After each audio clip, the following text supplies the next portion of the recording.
warahmatullahi wabarakatuh. Alhamdulillahirabbil alamin. Puji syukur Allah Subhanahu wa taala yang telah memberikan rahmat dan karunia-Nya. Salawat serta salam semoga tetap tercurah kepada junjungan kita Nabi Agung Muhammad sallallahu alaihi wasallam. Semoga kita semua bisa mendapat syafaat yaumul qiyamah. Allahumma amin ya rabbal alamin.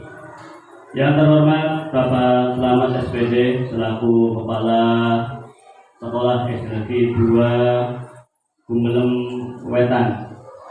Yang kami hormati Dewan Guru SD Negeri 2 Gumelem Wetan dan juga kepada Dewan Guru SD Negeri 6 Gumelem Kulon.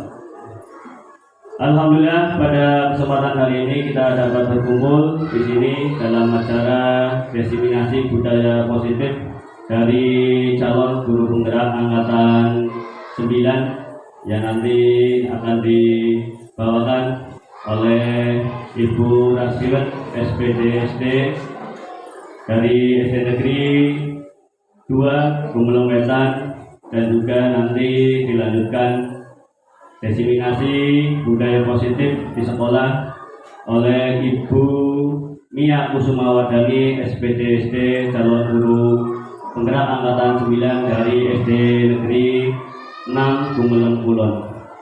Perkenalkan saya dalam kesempatan hari ini untuk sebagai pembagi acara pada acara diseminasi budaya positif di sekolah di SD Negeri 2 Gumelem Wetan.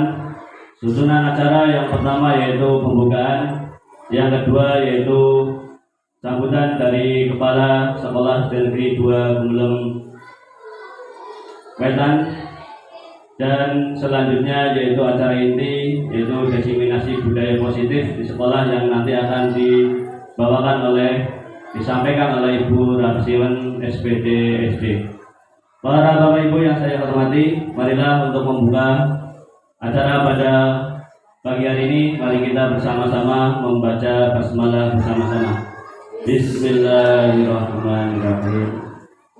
Selanjutnya acara yang kedua yaitu sambutan dari Kepala SD Negeri 2 Gumelem Wetan kepada Bapak Selamat, dipersilahkan.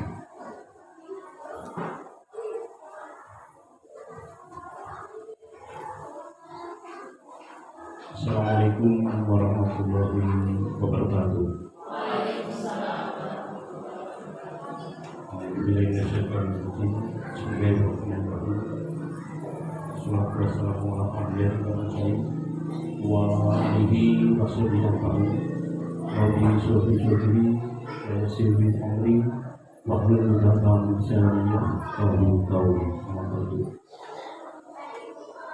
Yang saya hormati Bapak Ibu Dewan Guru SD 2 Gumelem Wetan, yang terhormat Bapak Ibu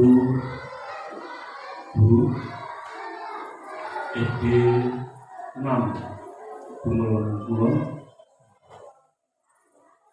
yang terhormat komite sekolah dari SD 2 Gumelem Wetan dan dari SD 6 Gumelem Kulon, serta yang kami hormati pula tokoh masyarakat. Salawat serta salam tidak lupa marilah kita aturkan kepada junjungan Nabi besar Muhammad yang kita ambil syafaatnya di hari yaumul qiyamah. Allahumma amin. Bapak, Ibu, serta hadirin yang saya hormati,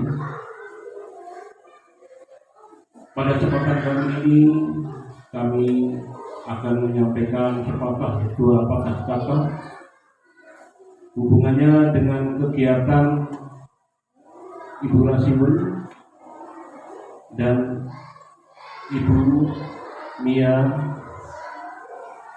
Kusumawardhani yang dalam hal ini akan mengadakan diseminasi budaya positif. Kami selaku kepala sekolah mengucapkan selamat kepada Ibu Rasimun dan Ibu Mia Kusumawardhani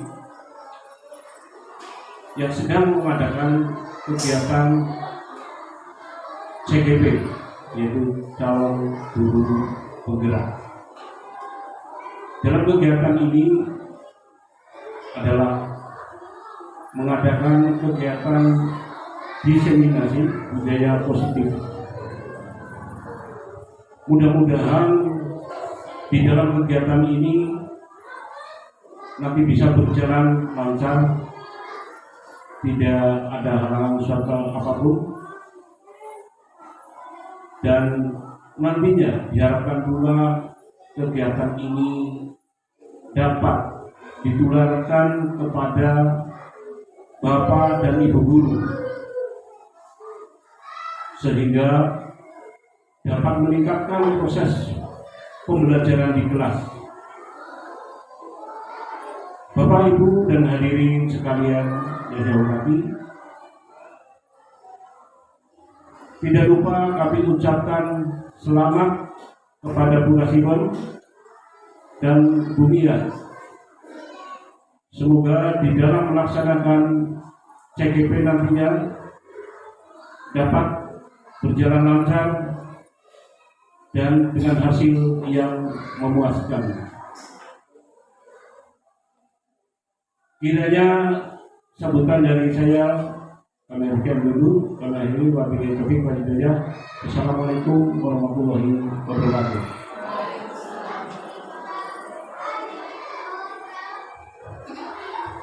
Alhamdulillah, terima kasih kepada Bapak Selamat SPD, Kepala SD Negeri 2 Gumelem Wetan, yang telah memberikan sambutannya juga motivasinya kepada calon guru penggerak, yaitu Ibu Rasimun SPDC dan juga Ibu Mia Kusumawardhani SPDSD.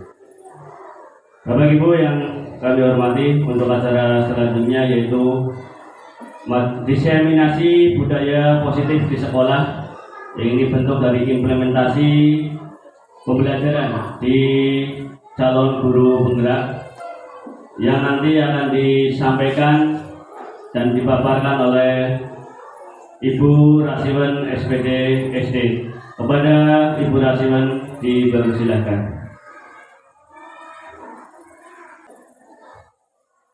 Bismillahirrahmanirrahim. Assalamualaikum warahmatullahi wabarakatuh. Bapak Kepala Sekolah SD Negeri 2 yang saya hormati, Bapak Kepala Sekolah SD Negeri 6 barangkali nanti hadir, yang saya hormati pula Bapak Ibu Guru SD Negeri 2 yang saya hormati, Ibu-ibu guru SD Negeri 6 Gumelem Kulon yang saya hormati, serta tokoh masyarakat komite yang saya hormati juga. Alhamdulillah, pertama marilah kita panjatkan puja dan puji syukur kehadirat Allah Subhanahu wa Ta'ala yang telah memberikan rahmat, memberikan nikmatnya kepada kita semua, sehingga kita diberi kesempatan, diberi kesehatan untuk dapat selalu melaksanakan tugas kita sebagai seorang pendidik. Salawat dan salam kita haturkan kepada junjungan kita Nabi Agung Muhammad Sallallahu Alaihi Wasallam dengan mengucap Allahumma sholli ala Sayyidina Muhammad wa ala ali Sayyidina Muhammad. Dengan salawat tersebut, semoga kita termasuk umatnya yang akan mendapat syafaatnya besok di yaumil akhir. Perkenankan saya berdiri di sini, Bapak Ibu, bukan berarti saya paling, bukan ya Bu. Kita saling ya Bu, saling bertumbuh, saling berbagi ya Bu. Mohon maaf jika nanti saya ada kekurangan dalam menyampaikan materi. Ini semata-mata kewajiban saya untuk memenuhi aksi nyata modul 1.4 diseminasi budaya positif.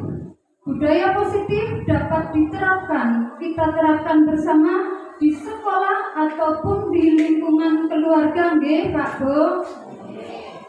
Sebelumnya saya ingin tanya, sudah olahraga apa belum tadi sebelum kesini Pak Bu? Sudah? Olahraga apa Pak Sabar? Jalan kaki. Terus ibu-ibunya olahraga apa? Di dapur, menyapu. Kita olahraga dulu untuk ice breaking, melemaskan gerak-gerak biar tidak tegang. Mohon berdiri Bapak Ibu. Kita ikuti yang di video. Nanti ada gerak-gerakannya, barangkali bisa berdirinya di ruang yang lengkap.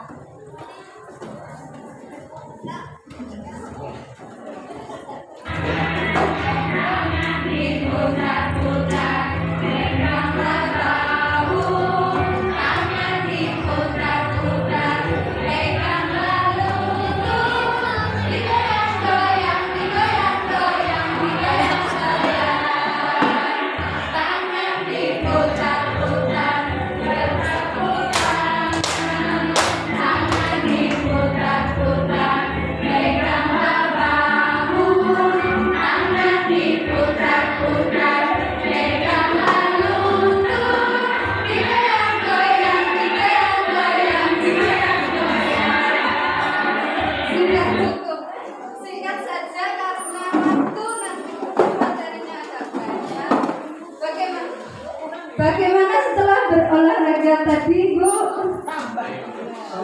Tambah senang. Alhamdulillah. Yang penting itu senang dalam melaksanakan tugas kita sebagai seorang pendidik. Diawali dengan rasa senang, rasa bahagia, siap untuk menyampaikan materi di kelas kita.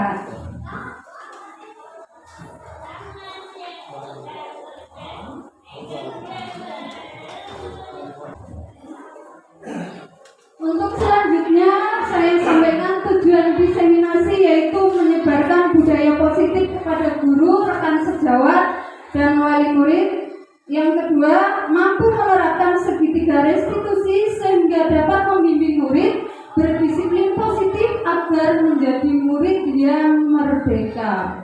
Apa itu murid yang merdeka? Nanti ada. Materi yang akan saya sampaikan, 1. Tujuan pendidikan menurut Ki Hajar Dewantara. Yang kedua, disiplin positif dan nilai kebajikan universal. Yang ketiga, teori motivasi, hukuman, penghargaan, dan restitusi. Yang keempat, keyakinan kelas. Yang kelima, kebutuhan dasar manusia. Yang keenam, 5 posisi kontrol. Apa itu 5 posisi kontrol? Nanti kita saksikan bersama. Yang ketujuh, segitiga restitusi. Tujuan pendidikan, ya Bu, seperti kita tahu, tujuan pendidikan itu di Indonesia sudah tertuang dalam pembukaan Undang-Undang Dasar alinea keempat, yang di sana ada kalimat mencerdaskan kehidupan bangsa. Kata-kata kalimat cerdas itu ada 3. Indikasi cerdas itu ada 3 dan harus seimbang. Kecerdasannya itu harus seimbang. 1. Kecerdasan intelektual. 2. Kecerdasan spiritual. 3. Kecerdasan emosi. Ketiga-tiganya itu harus seimbang. Tidak hanya cerdas inteleknya, tapi juga ada spiritualnya cerdas, emosinya juga cerdas ketika menghadapi suatu masalah. Selanjutnya, filosofi Ki Hajar Dewantara tentang pendidikan. Pendidikan adalah menuntut semua kodrat yang ada pada anak sehingga mereka mencapai keselamatan dan kebahagiaan setinggi-tingginya sebagai manusia maupun sebagai anggota masyarakat. Jadi sifatnya guru di sekolah itu menuntut anak sesuai kodratnya. Anak sudah mempunyai kodrat alam, yang diantaranya ada anak yang hidupnya di pegunungan, alamnya pegunungan, mempunyai kebiasaan-kebiasaan yang berbeda dengan anak yang hidupnya di pantai. Pasti kebiasaan kesehariannya itu berbeda, itu namanya kodrat alam. Ada juga kodrat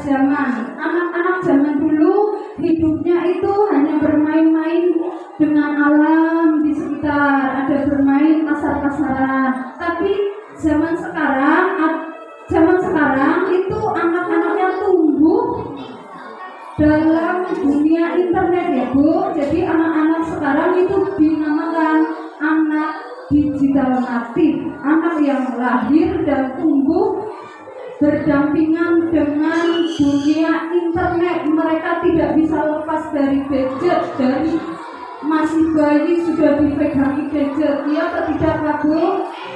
Ya, tugas kita sebagai guru adalah menuntunnya bagaimana supaya anak tersebut bijaksana dalam kesehariannya dalam memakai gadget atau yang lain. Kemudian filosofi Ki Hajar Dewantara selanjutnya yaitu inarsa sumtulada. Guru itu semua tidak hanya guru, orang dewasa itu di depan memberi teladan. Imadya mangkarsa, di tengah membangun kemauan. Tukuri handayani, di belakang memberi motivasi atau dorongan. Untuk selanjutnya, Bapak Ibu, ketika kita sudah melakukan pembelajaran di kelas, pasti kita pernah menghadapi kelakuan anak ya. Nah, ini ada pertanyaan pemantik. Setuju atau tidak setuju? Hukuman dapat mendisiplinkan anak. Setuju, Pak Bu? Setuju. Monggo bebas berpendapat. Yang kedua, pemberian hukuman dengan hal positif seperti membaca atau membersihkan halaman sekolah dapat meningkatkan disiplin anak. Setuju Pak Bu? Setuju. Oke, nggak apa-apa. Yang ketiga, memberi penghargaan dapat meningkatkan motivasi belajar anak. Setuju Bu? Setuju semua ya. Oke. Kita lanjutkan nanti.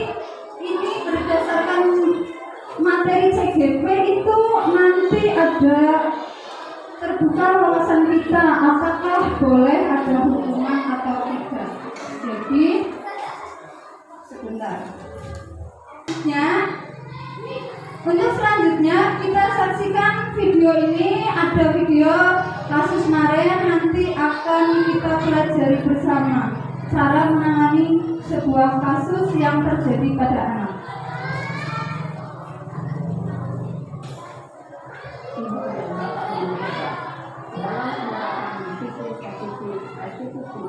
Salah satu program yang dikembangkan adalah 5 posisi kontrol. 5 posisi kontrol dalam restitusi adalah proses perjalanan seorang pendidik agar dapat mengenali dirinya. Pada video kali ini, kita akan membahas tentang 5 posisi kontrol yang dikembangkan oleh Dian Boston dan contoh penerapannya.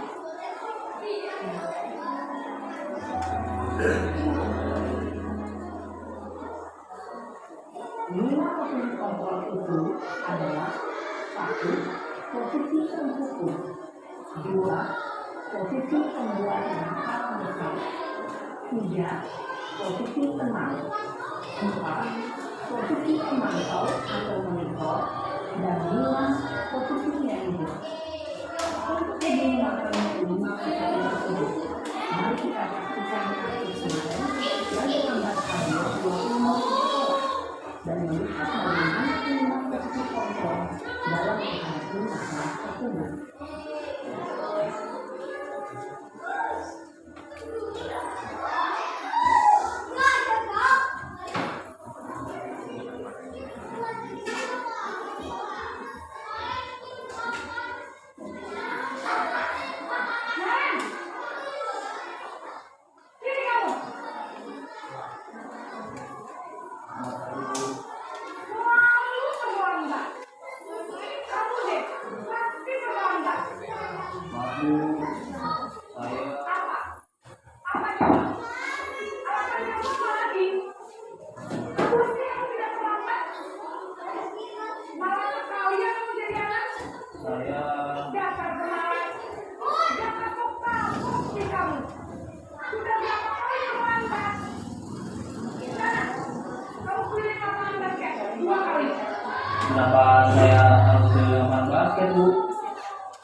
Posisi pemukul biasanya berbicara dengan nada tinggi, menghardik, menunjuk-nunjuk, menyakiti, dan menyindir. Hukuman bisa berupa fisik maupun psikis. Ibu dan bapak guru hebat. Dampak yang terjadi pada murid ketika guru berada pada posisi pemukul adalah murid cenderung akan memberontak, bahkan menyimpan dendam.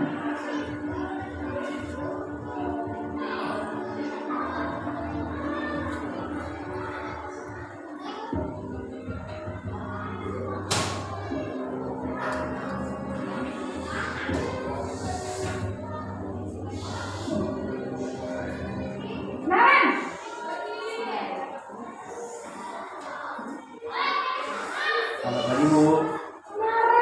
Naren, kamu kenapa terlambat lagi, nak? Ya Tuhan, Naren, kamu senang ya bikin ibu susah ya? Kalau kamu terlambat lagi, nanti ibu yang ditegur bapak kepala sekolah, nak. Disangka ibu tidak bisa membina kamu.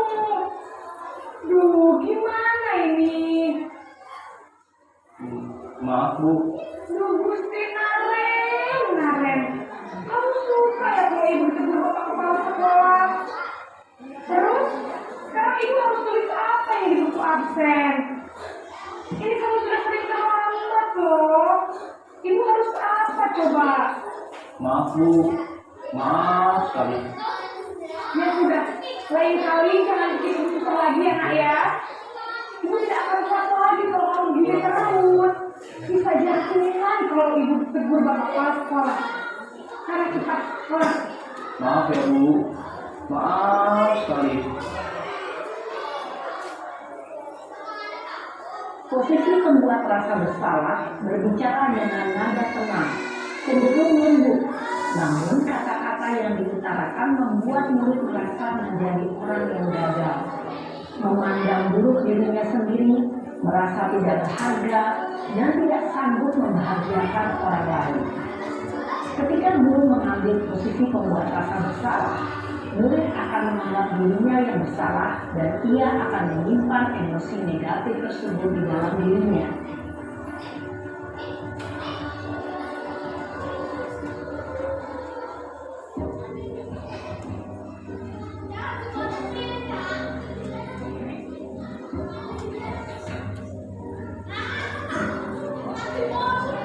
Naren!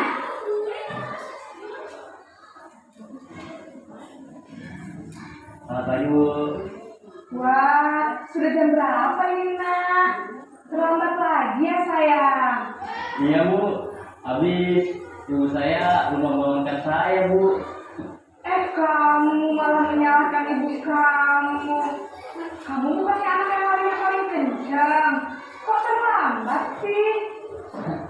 Iya Bu. Saya memang terlambat bangun tadi. Jadi biarpun saya kencang, tetap nggak kejar Bu. Ya sudah sana. Nanti lain kali larinya lebih kencang lagi ya. Biar gak terlambat lagi. Bikin seneng ibu. Demi ibu. Bisa kan? Bisa lah Bu. Ya sudah sana masuk kelas. Ibu beresin urusan absen kamu. Kamu ini ada-ada saja.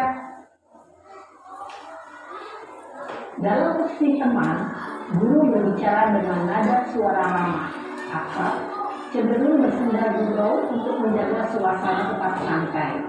Murid akan merasa senang, aman, dan akrab dengan guru. Identitas yang tercipta adalah identitas sukses atau berhasil. Namun, perlu diingat, karena ini masih dorongan eksternal, maka ada faktor ketergantungan dari murid kepada orang tertentu. Di sini, guru absennya, sehingga mulai waktu, murid bisa berperilaku baik, namun hanya kepada orang-orang tertentu saja.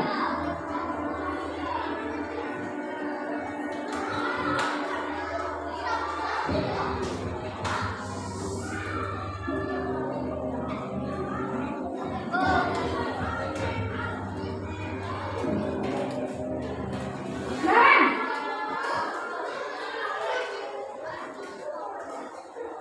Selamat pagi Bu.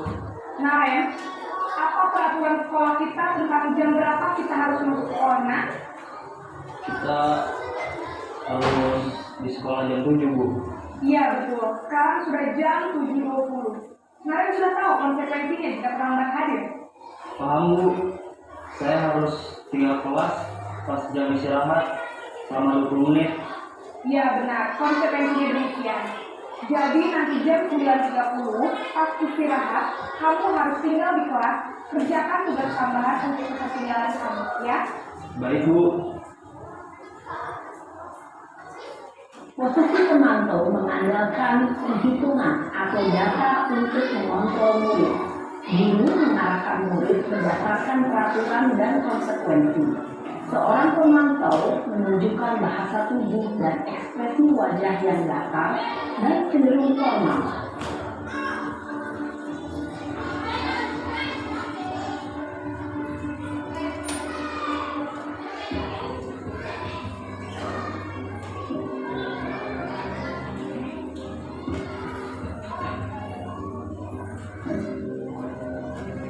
Naren!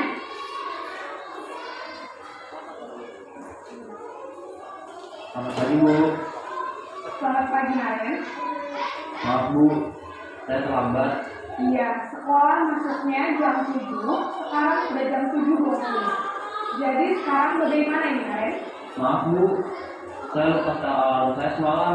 Baiklah, menurut kamu, keyakinan sekolah yang mana yang akan ditingkatkan? Menghargai diri sendiri dan orang lain mungkin, ya, Bu. Setuju. Jadi, apakah Naren meyakini prinsip saling menghormati tersebut? Iya, Bu. Saya meyakininya. Apakah Naren bersedia memperbaiki masalah keterlambatan ini? Bersedia, Bu. Bagaimana kamu akan perbaiki masalah keterlambatan ini? Saya akan coba untuk tidak lupa menyetel alarm saya, Bu. Baik, kalau Naren lupa menyetel alarm di rumah, ada orang yang kira-kira bisa bantu mengingatkan tidak? Ada, Bu. Kakak saya, Kak Emma. Ada lagi selain Kak Emma? Selain Kak Emma, ada ibu saya. Baik, jadi yang mengingatkan Naren adalah Kak Emma dan ibu saja.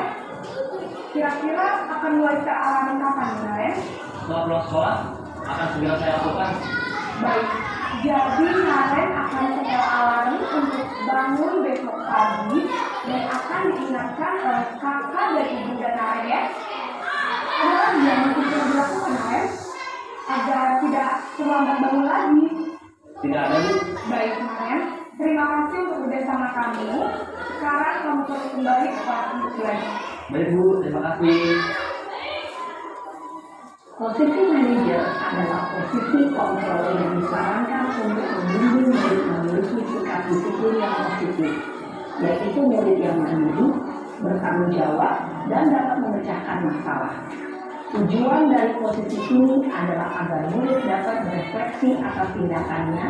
Guru akan dengan tulus memberikan pertanyaan-pertanyaan bermakna, sehingga membuat murid dapat belajar dari kesalahannya dan mencari sebuah solusi untuk menyelesaikannya.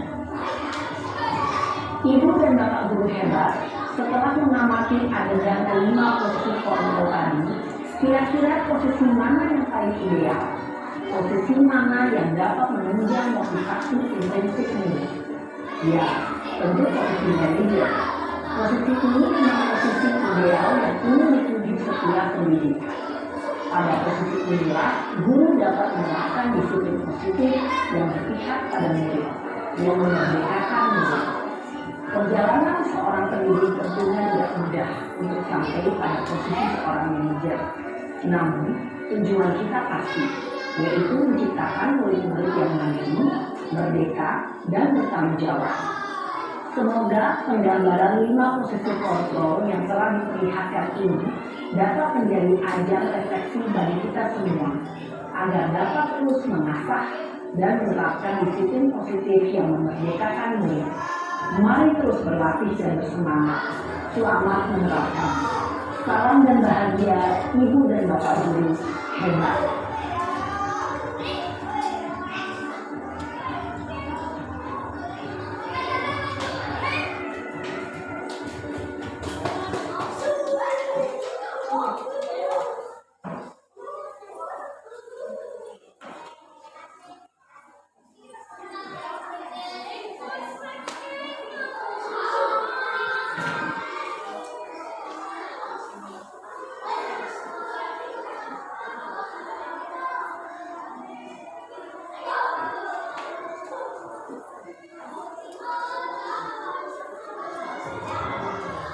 Bapak Ibu yang kami hormati, dari 5 posisi kontrol itu mana yang pernah kita lakukan?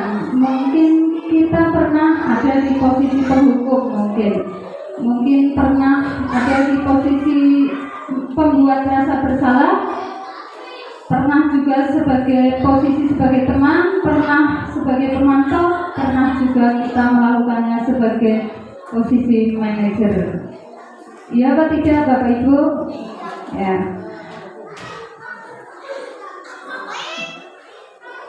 Di sini kita akan mempelajari perubahan paradigma teori kontrol, teori pilihan, ilusi kontrol, ilusi guru mengontrol murid, ilusi bahwa kritik dan membuat orang merasa bersalah dapat menguatkan karakter, ilusi bahwa semua penguatan positif efektif dan bermanfaat, ilusi bahwa orang dewasa memiliki hak untuk memaksa. Itu semuanya adalah ilusi. Kalaupun kita bisa memberikan hukuman untuk mendisiplinkan anak, itu sifatnya hanya sementara, bukan karena motivasi internal dari anak itu.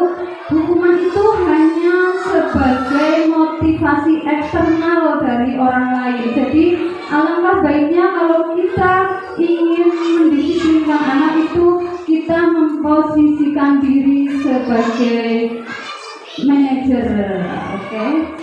Jadi kalau guru bisa mengontrol murid itu hanya ilusi. Yang ada itu murid yang akan mengontrol dirinya sendiri karena hatinya yang terbuka, pikirannya yang terbuka untuk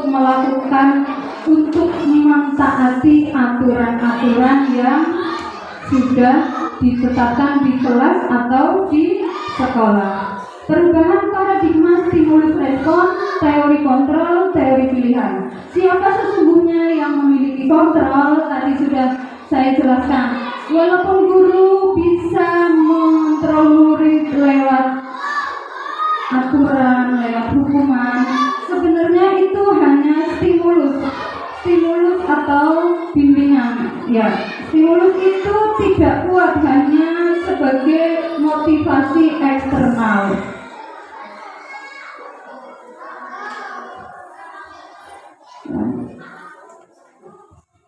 Di sini nanti untuk sebuah kelancaran pembelajaran di kelas atau sebuah kelancaran kegiatan di sekolah, guru perlu menetapkan sebuah peraturan. Peraturan kelas itu hanya titik kecil di tengah. Nah, untuk selanjutnya nanti kita akan membedakan mana yang dimaksud peraturan, mana yang dimaksud keyakinan. Bapak Ibu tadi mengendarai motor ke sini memakai helm. Mengapa memakai helm? Apa motivasinya yang membuat Bapak Ibu memakai helm? Karena aturan. Nah, kalau motivasinya hanya karena aturan, nanti kalau tidak ada polisi kita tidak memakai helm. Benar atau tidak Bapak Ibu? Takut pada aturan. Nah, kalau tidak ada Pak Polisi nanti kita tidak perlu memakai helm. Padahal kita harus punya keyakinan bahwa memakai helm itu untuk keselamatan. Seperti halnya waktu dulu ketika zaman pandemi kita diwajibkan memakai masker. Masker itu keyakinannya adalah untuk menjaga kesehatan. Kalau memakai masker hanya sekedar mentaati aturan, maka itu tidak akan efektif untuk dilaksanakan. Ya apa tidak Bapak Ibu? Jadi keyakinan itu harus ditanamkan dalam hati murid supaya murid mau melaksanakan peraturan dengan ikhlas atas dasar motivasi internal. Kalau sudah ada motivasi internal, nanti akan tercipta lingkungan yang positif, lingkungan yang bagus untuk tumbuh. Learning community. Learning community itu setiap anggota di dalamnya, di dalam komunitas itu mempunyai semangat untuk berubah menjadi lebih baik, semangat untuk belajar terus bertumbuh agar hari ini lebih baik dari hari kemarin, tanpa memandang aku sudah aku lemah lah, aku enggak lah, tidak ada alasan apapun. Jadi learning community itu lingkungan positif yang selalu ingin tumbuh berkembang agar menjadi lebih baik. Di sini kemarin di kelas 3 sudah saya buat peraturan untuk selanjutnya menetapkan keyakinan kelas. Bapak Ibu bisa dipersani di sana. Videonya bisa diputar sebentar ya Bu. Barangkali menjadi referensi nanti untuk Bapak Ibu menciptakan kelas yang positif, anak-anaknya mentaati aturan, mentaati kesepakatan, maka perlu dibuat kesepakatan kelas yang dirundingkan bersama dengan murid-murid. Jadi kesepakatan kelas itu dirundingkan bersama, bukan dibuat oleh guru sendiri. Jadi nanti murid merasa ikut bertanggung jawab untuk mentaati aturan yang ada. Jadi bisa dilihat di kelas 3 yang sudah saya laksanakan kemarin membuat kesepakatan kelas, ada juga daftar absen harian. Berikutnya ada 4 kata ajaib, ada jika lewat di depan orang mengucap permisi, mengucap tolong jika minta bantuan, terus mengucap terima kasih jika diberi bantuan atau diberi hadiah. Selanjutnya mengucap maaf jika bersalah. Selanjutnya di sini ada pojok baca. Apakah makna disiplin? Makna disiplin arti kata disiplin berasal dari bahasa Latin disiplin yang artinya belajar. Makna asal dari kata ini berkonotasi dengan disiplin diri dari murid-murid Sokrates dan Plato. Disiplin diri membuat orang menggali potensinya menuju sebuah tujuan, apa yang dia hargai. Namun dalam budaya kita, makna kata disiplin telah berubah menjadi sesuatu yang dilakukan seseorang pada orang lain untuk mendapatkan kepatuhan. Kecenderungan umum adalah menghubungkan kata disiplin dengan ketidaknyamanan, bukan dengan apa yang kita hargai atau pencapaian suatu tujuan mulia. Disiplin positif itu suatu pendekatan untuk menerapkan disiplin dari dalam diri anak tanpa hukuman, tanpa hadiah. Jadi kalau anak sudah dapat motivasi intrinsik, walaupun tidak ada hukuman, tidak ada hadiah, tetap anak akan melaksanakan aturan. Pendekatan mendidik anak untuk melakukan kontrol diri dalam pembentukan kepercayaan diri anaknya. Tujuannya agar murid memiliki kesadaran tinggi dalam melakukan budaya positif berdasarkan motivasi internal. Kebajikan universal. Nanti anak yang sudah memahami tentang kebajikan universal, ada rasa tanggung jawab, kejujuran, bersyukur, lurus hati, berprinsip, integritas, kasih sayang, rajin, komitmen, percaya diri, kesabaran, gotong royong, mandiri, dan lain-lain. Itu anak yang sudah memahami kebajikan universal itu nanti akan termotivasi secara intrinsik untuk melaksanakan disiplin positif. Terus selanjutnya teori motivasi perilaku manusia. Ada murid yang melaksanakan sesuatu karena menghindari hukuman, itu namanya motivasi eksternal, tadi sudah dijelaskan. Ada yang murid melaksanakan sesuatu karena ingin dipuji, karena ingin mendapatkan hadiah, itu motivasi eksternal. Kalau motivasi eksternal itu kurang kuat Bapak Ibu, kurang kuat untuk mendorong disiplin positif. Jadi yang paling kuat adalah bagaimana anak mendapatkan motivasi internal dari dalam dirinya sendiri, yaitu ketika anak sudah menghargai dirinya. Aku akan belajar yang rajin supaya dapat menjadi manusia yang berguna. Itu namanya mampu menghargai diri sendiri, bukan berdasarkan hukuman ataupun berdasarkan iming-iming imbalan.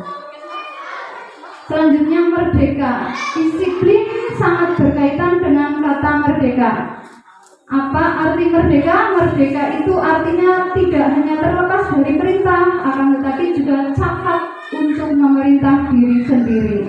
Merdeka yang bertanggung jawab, merdeka yang memahami batas-batas peraturan mana yang baik dan mana yang benar. Dihukum oleh penghargaan. Terkadang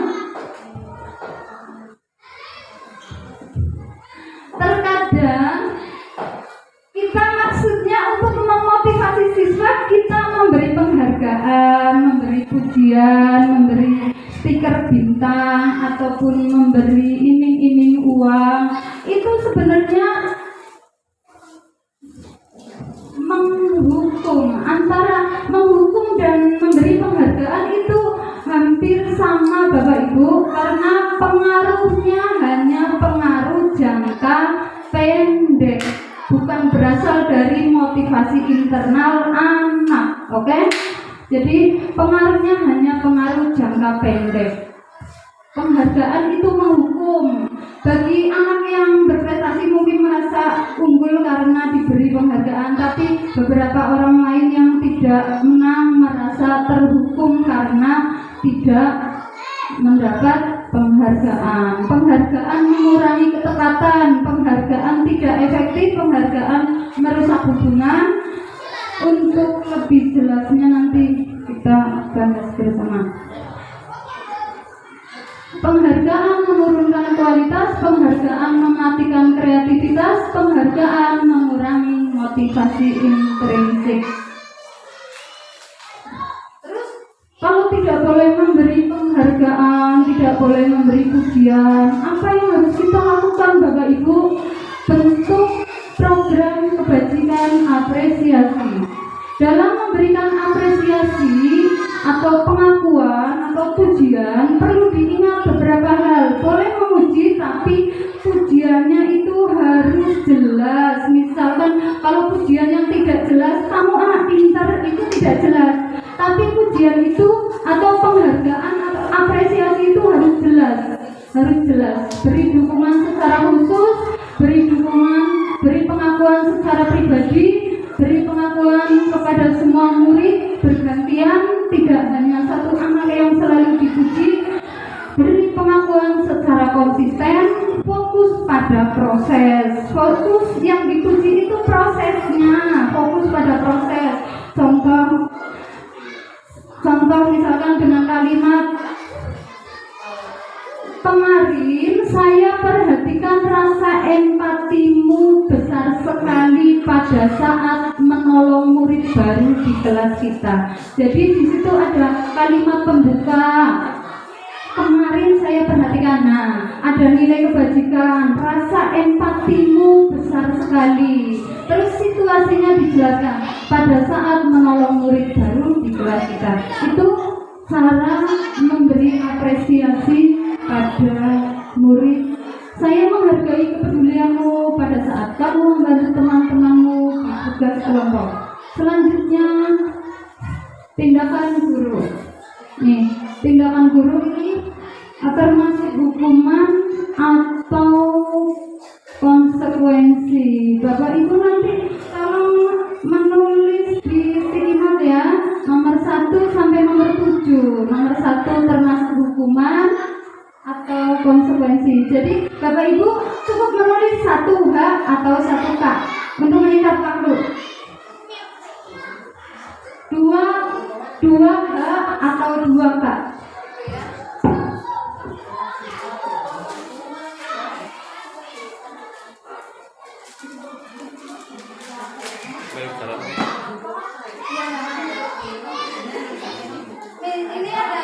Ini ada kasus, jadi dinilai oleh Bapak Ibu itu termasuk hukuman atau konsekuensi.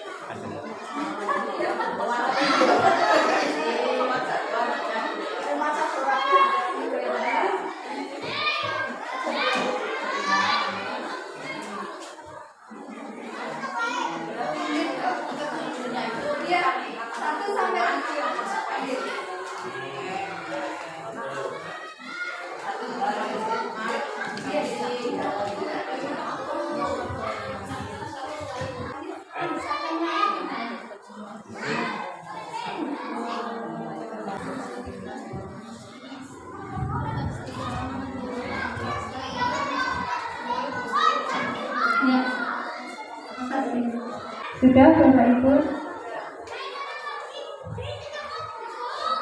Nah, ditempel di sini Bapak Ibu. Monggo.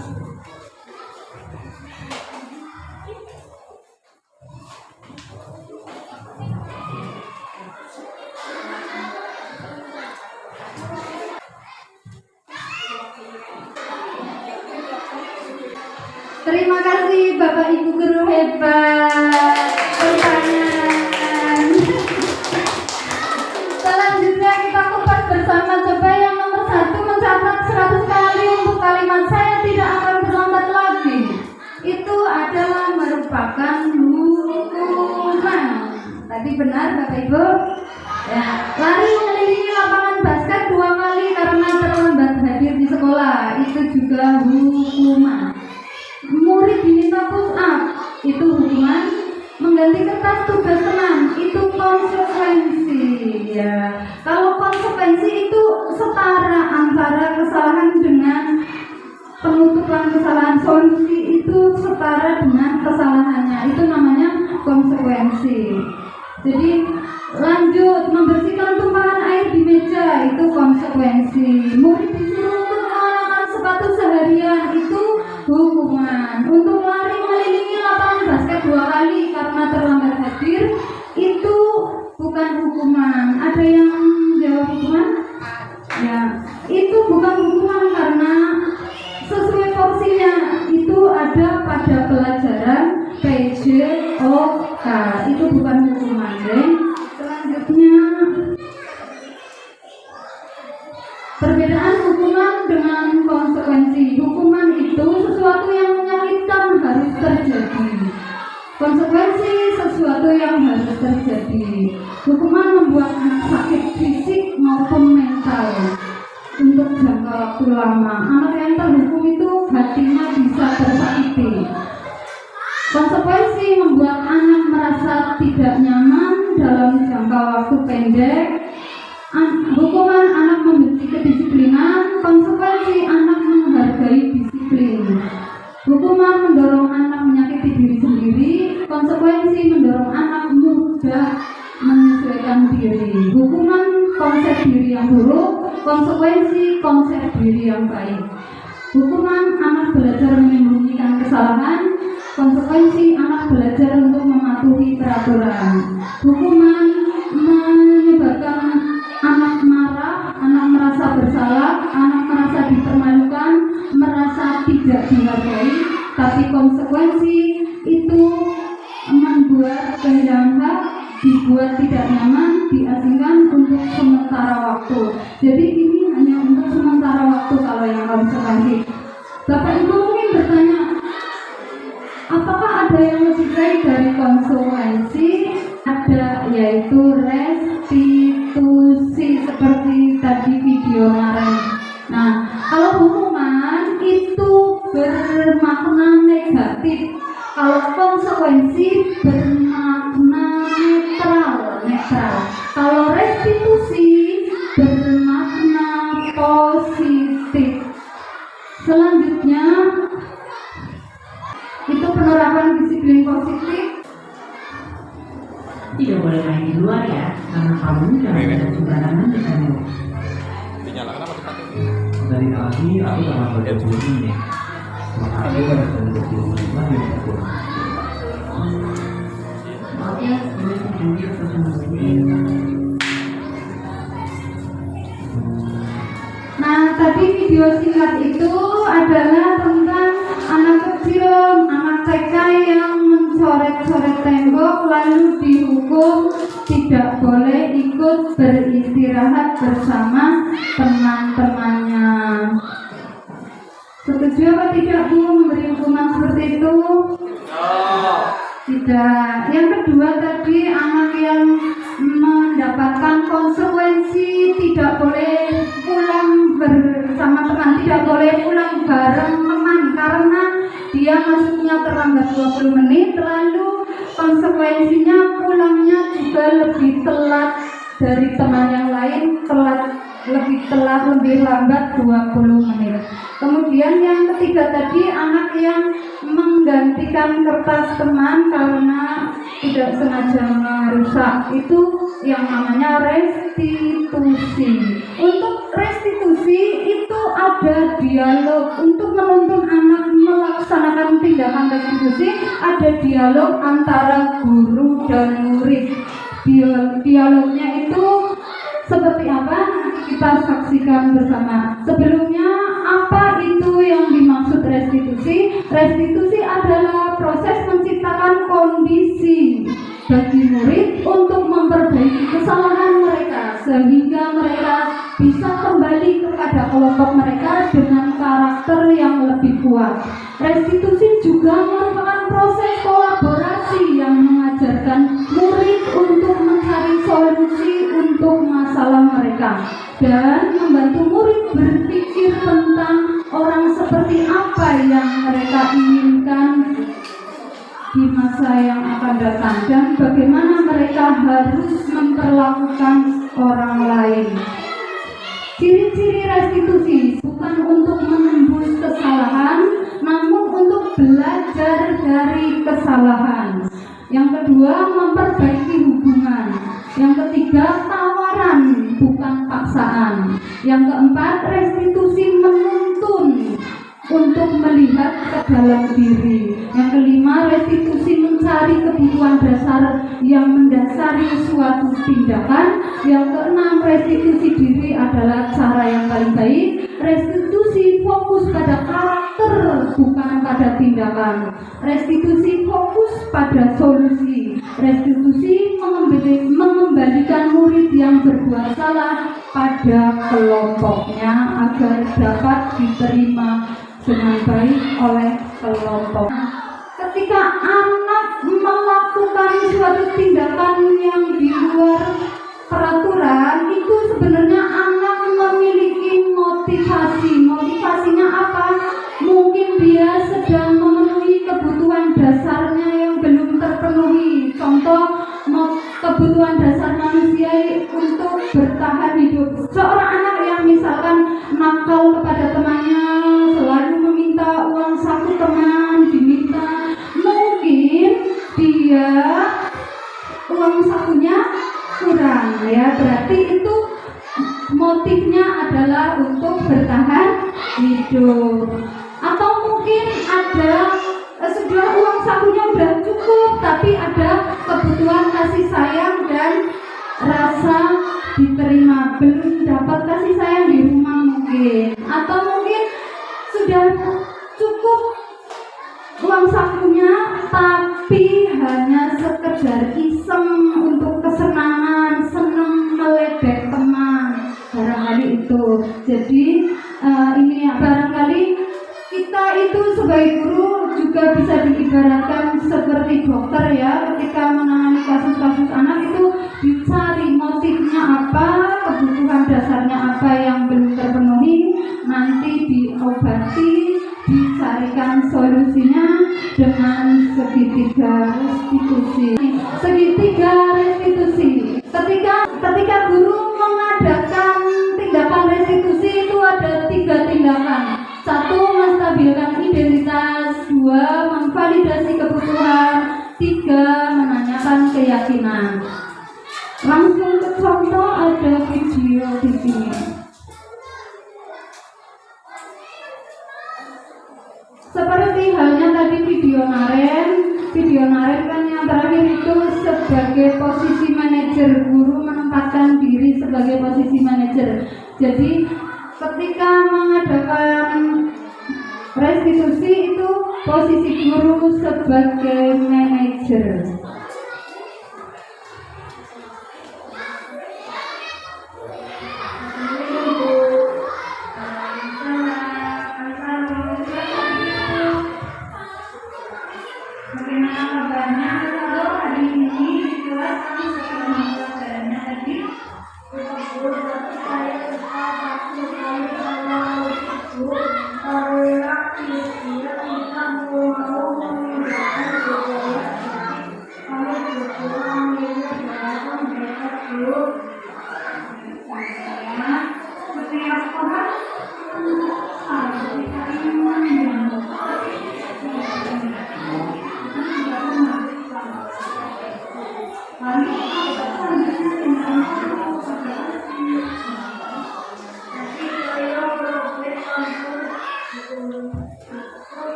menjadi solusi terbaik menurutmu, dan usahakan kelas akan semakin nyaman, semakin damai agar pembelajaran kelas menjadi anak-anaknya.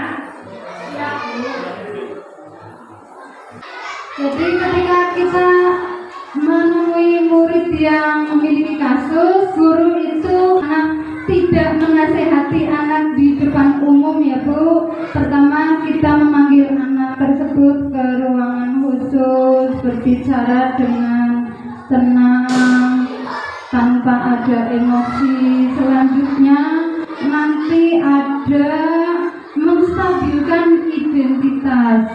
Menstabilkan identitas dengan kalimat setiap orang pasti pernah melakukan kesalahan atau kalimat-kalimat lain yang sejenis. Jadi tidak menghakimi anak.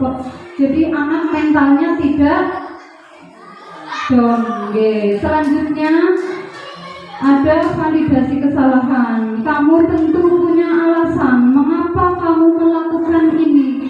Jadi ditanyakan alasannya mengapa kamu melakukan ini. Selanjutnya yang ketiga yaitu menanyakan keyakinan kelas yang sudah disepakati bersama. Kemudian guru menuntun murid untuk mencari solusinya. Jadi bukan guru yang memberi solusi, tapi guru yang menuntun memancing dengan pertanyaan-pertanyaan supaya muridnya dapat menemukan solusi secara mandiri untuk mempertanggungjawabkan kesalahan yang dia lakukan. Setelah mencari solusi, restitusi membimbing murid untuk mandiri dan bertanggung jawab mempertanggungjawabkan kesalahannya. Rencana tindak lanjut yang saya harapkan Bapak Ibu wali kelas itu nanti dapat membuat keyakinan kelas di kelasnya masing-masing, ya Bapak Ibu. Selanjutnya nanti dapat menerapkan disiplin positif di lingkungan yang terkecil dulu, lingkungan kelas atau lingkungan keluarga. Selanjutnya nanti di lingkungan sekolah. Bapak Ibu yang berbahagia, Bapak Ibu guru hebat, untuk penutup mari kita menciptakan budaya positif, dimulai dari diri sendiri, dimulai dari berpikir positif. Ada 4 kata yang dapat kita rangkai. Ada yang bisa merangkai 4 kata tersebut Bapak Ibu agar menjadi kalimat yang bagus untuk memotivasi kita. Pikirkan, lakukan kebiasaan budaya. Coba dirangkai supaya menjadi kalimat yang memiliki power agar kita bersemangat untuk menciptakan budaya positif.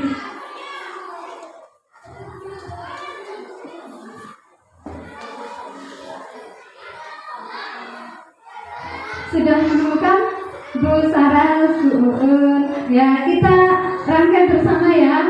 Jadi apa yang kita pikirkan itu yang akan kita lakukan. Apa yang kita lakukan itu yang akan menjadi kebiasaan. Dan apa yang menjadi kebiasaan itu yang akan menjadi budaya.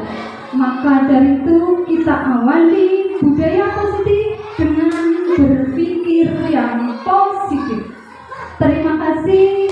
Demikian materi disiplin positif dari saya. Mohon maaf jika ada kesalahan dalam bertutur kata. Billahi taufiq wal hidayah wa ridwan inayah. Wassalamualaikum warahmatullahi wabarakatuh. Terima kasih kepada narasumber yaitu Ibu Kasiun SPDSD, calon guru penggerak angkatan 9 yang sudah menyampaikan diseminasi budaya positif di sekolah sehingga kita paham tentang apa itu budaya positif yang nanti dengan hal-hal yang terkecil yaitu dengan membuat keyakinan kelas nanti kita bersama-sama untuk menjalankan budaya positif yang akan menjadi kesepakatan bersama. Baiklah, Bapak dan Ibu Guru yang saya hormati, demikian acara diseminasi budaya positif di SD Negeri 2 Gumbelem Wetan dengan narasumber CGP Ibu Rasiwan SPDSD. Saya selaku pembawa acara, mohon maaf apabila terdapat kesalahan dalam bertutur kata. Saya akhiri. Wallahu muwaffiq. Assalamualaikum warahmatullahi wabarakatuh. Kepakkan sayap Garuda, kibarkan